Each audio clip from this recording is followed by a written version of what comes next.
Le soleil venait à peine de se lever. La lumière dorée traversait la petite fenêtre de la chambre, caressant les murs fissurés. Dans cette maison modeste, les bruits du réveil étaient toujours les mêmes. Le grincement d'un vieux ventilateur, le chant lointain des coqs et le cliquetis métallique d'une casserole sur le feu à charbon. Assise au bord de son lit, Ada, une femme d'une trentaine d'années, attachait son foulard avec précision. Sa peau sombre luisait légèrement sous la lumière du matin. Son visage, fin et marqué par de petites rides d'expression, trahissait une fatigue ancienne, mais ses yeux brillaient d'une détermination silencieuse. Elle portait une robe longue en tissu ankara aux motifs éclatants rouge et or, légèrement usée au niveau des manches. Ada vivait seule avec ses deux enfants, Tund, 10 ans, et Shamaka, 7 ans. Leur père les avait quittés depuis longtemps, laissant derrière lui des promesses brisées et des dettes qu'Ada peinait encore à rembourser. Chaque matin, elle préparait du porridge de maïs dans un grand pot noirci par les années.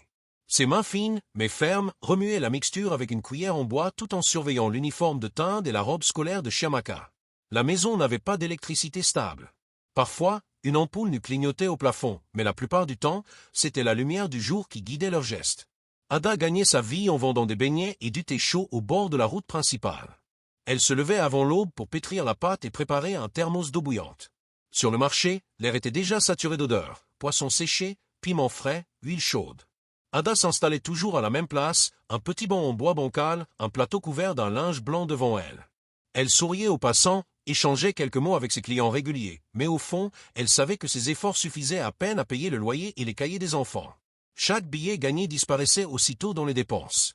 Malgré ces difficultés, Ada gardait au fond d'elle un rêve persistant, ouvrir une petite boutique pour vendre des vêtements et tissus. Elle en parlait souvent à Maman Keshi, sa voisine, en rentrant du marché. Un jour, tu verras, je n'aurai plus à me lever à 4 heures chaque matin, je travaillerai assise dans ma propre boutique, disait-elle avec un sourire mélancolique. Maman Keshi hochait la tête, tout en lui rappelant.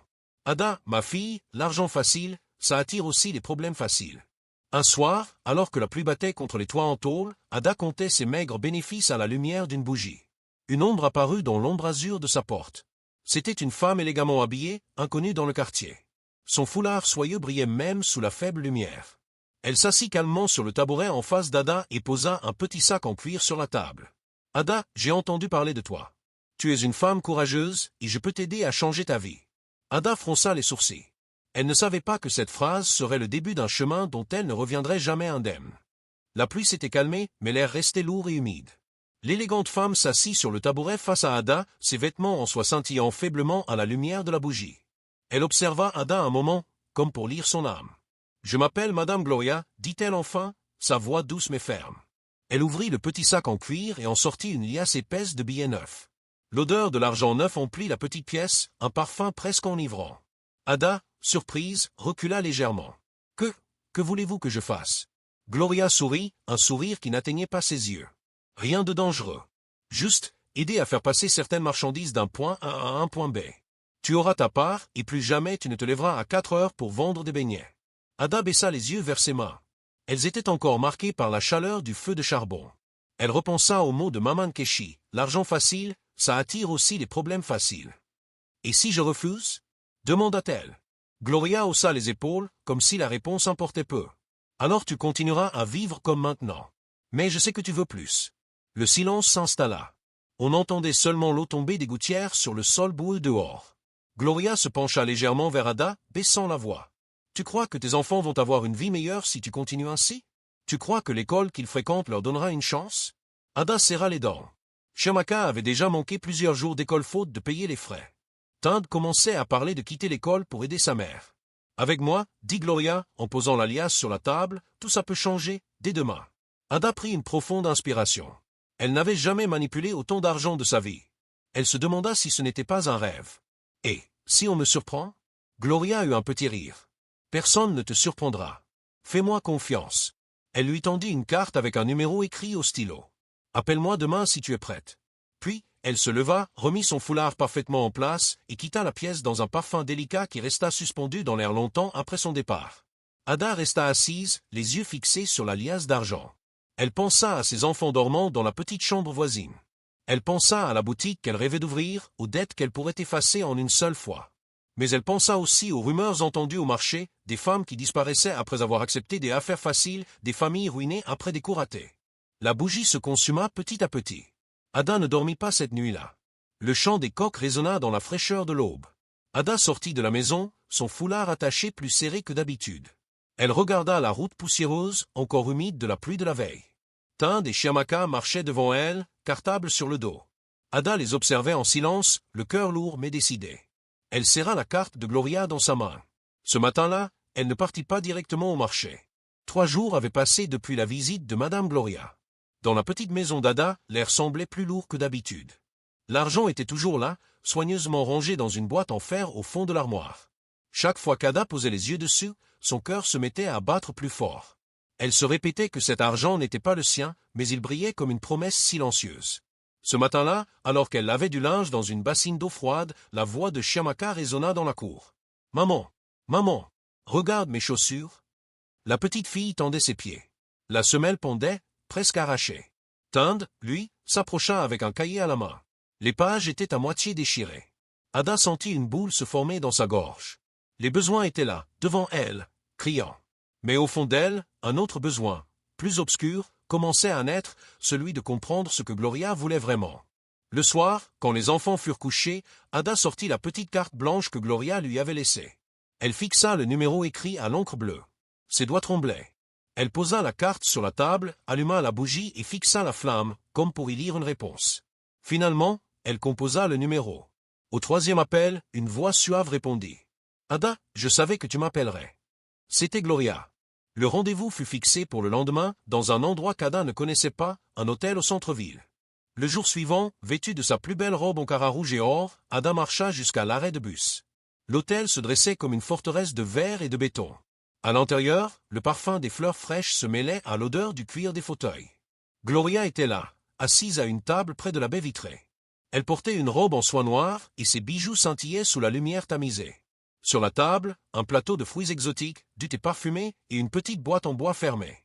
Après quelques phrases de politesse, Gloria posa ses mains sur la boîte et la poussa doucement vers Ada. « Dedans, il y a ce que je te propose, mais sache une chose, si tu l'ouvres, ta vie ne sera plus jamais la même. » Ada sentit ses mains devenir moites. Le poids de la boîte semblait étrange, presque vivant. Une goutte de sueur coula le long de son front. Elle inspira profondément et posa ses doigts sur le couvercle. L'air dans le hall de l'hôtel semblait plus lourd qu'il ne devrait l'être. Ada avait les mains moites, ses yeux fixés sur la petite boîte en bois devant elle. Gloria, elle, restait parfaitement immobile, un léger sourire aux lèvres, comme si elle observait une pièce de théâtre dont elle connaissait déjà la fin. « Ouvre-la, Ada, dit-elle d'une voix douce mais ferme. Ada prit une longue inspiration et souleva lentement le couvercle. À l'intérieur, un tissu en soie rouge recouvrait quelque chose. Elle écarta délicatement le tissu et découvrit une petite figurine en bois sculpté, une femme aux traits exagérés, la bouche grande ouverte.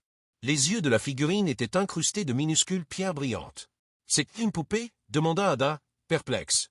Gloria secoua la tête. « Pas une poupée. C'est un Chamba, un esprit ancien. Dans certaines circonstances, il donne. Mais il faut lui offrir quelque chose en retour. » Avant qu'Ada ne puisse répondre, Gloria sortit un petit sac noir et en sortit de l'argent. Elle le plaça devant la figurine, puis prit un bol d'eau parfumée. En murmurant des mots qu'Ada ne comprenait pas, elle versa l'eau sur la figurine. Et c'est alors que la bouche de bois s'ouvrit plus grand. Un son guttural en sortit, suivi de billets humides, froissés, qui tombèrent sur la table. Ada recula brusquement, la chaise grinçant sur le sol. Son cœur battait à tout rompre. « Tu vois ?» dit Gloria calmement. « Elle peut donner beaucoup plus. » Ada resta pétrifiée.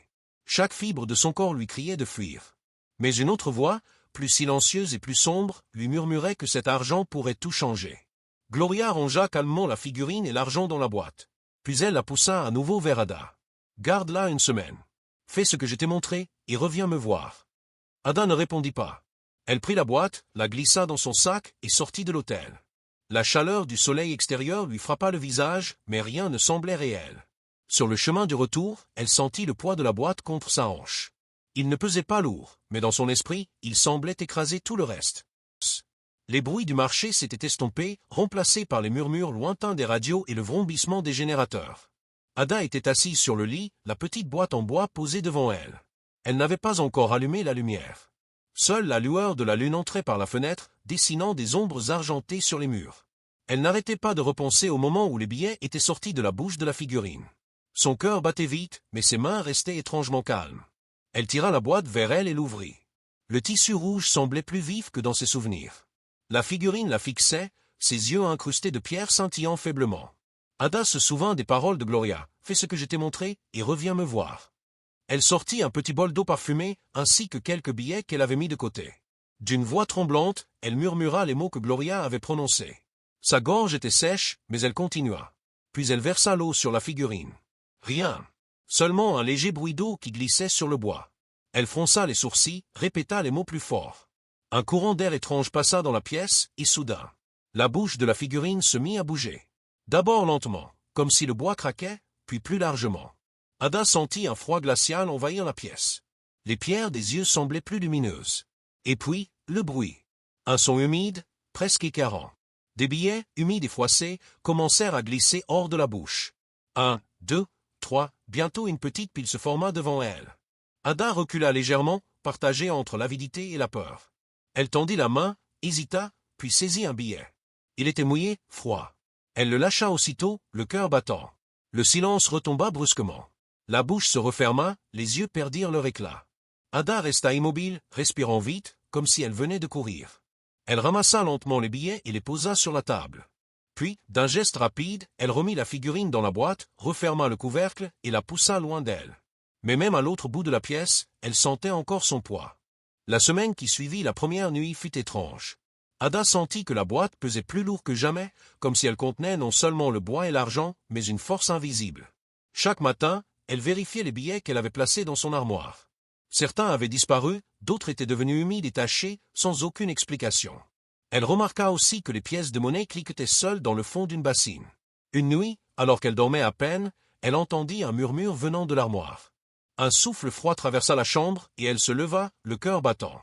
À la lueur de la lune, elle vit les contours de la figurine apparaître comme si elle bougeait seule. Tind et Chiamaka dormaient profondément, mais Ada savait que le danger était réel. Elle sentit la sueur couler le long de son dos. La boîte émettait maintenant un léger bourdonnement, presque imperceptible, mais assez pour faire frissonner Ada. Le lendemain, au marché, elle se surprit à regarder chaque billet avec suspicion.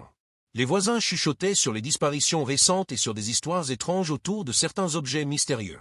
Ada comprit que la boîte ne jouait pas seulement avec l'argent, mais avec la réalité elle-même. Elle retourna la voir le soir suivant. Cette fois, elle ne voulait pas répéter le rituel. Elle laissa la boîte fermée devant elle, l'observant silencieusement. Une partie d'elle voulait encore tester, l'autre partie savait que c'était dangereux.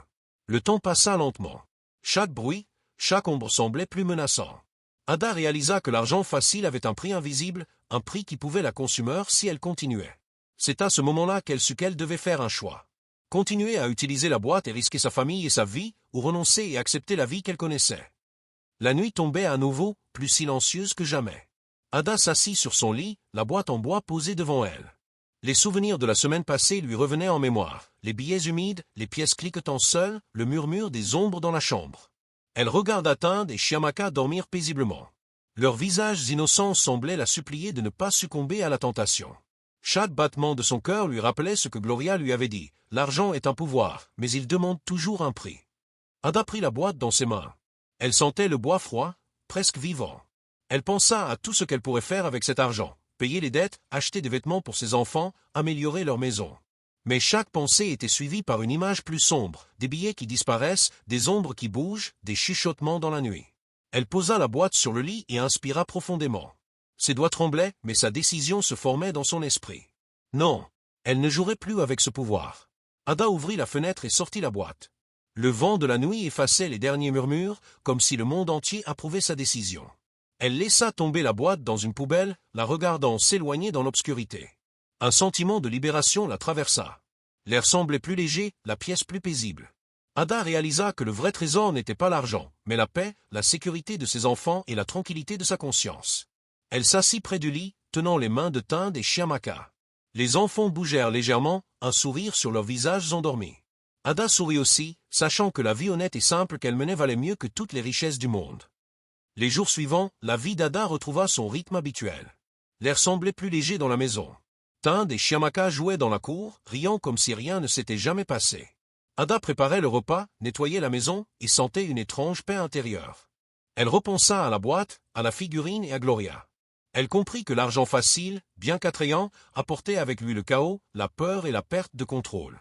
Le véritable trésor n'était pas dans les billets, mais dans la famille, l'amour et la sérénité. Cette expérience lui avait appris une leçon précieuse. Oh, les raccourcis peuvent coûter cher. Oh, la richesse obtenue sans effort peut attirer des conséquences imprévisibles. Oh, la véritable prospérité réside dans le travail honnête et la protection de ceux que l'on aime. Ada sourit en regardant ses enfants. Ils étaient son monde, sa vraie richesse. Et pour la première fois depuis longtemps, elle se sentit libre et en paix.